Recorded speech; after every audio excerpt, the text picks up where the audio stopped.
Sir, tulungan niyo ko, sir. Hindi na ako gagamit, sir.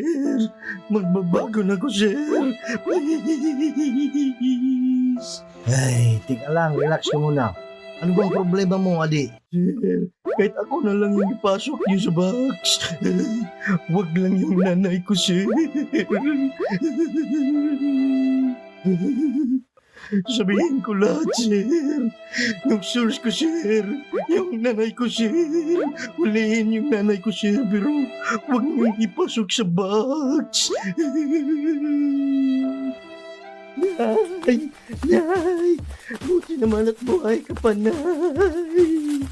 Hoy Adi, mabutit andito ka na. Samahan mo ko sa sayaw ng mga surrendery. Hoy sir, nag-surrender lang ako dito ha, kaya ako nasa barangay. Sikap yung source ko. Uy, sir. Si Mayor ang source ko, sir, ha? Si Mayor.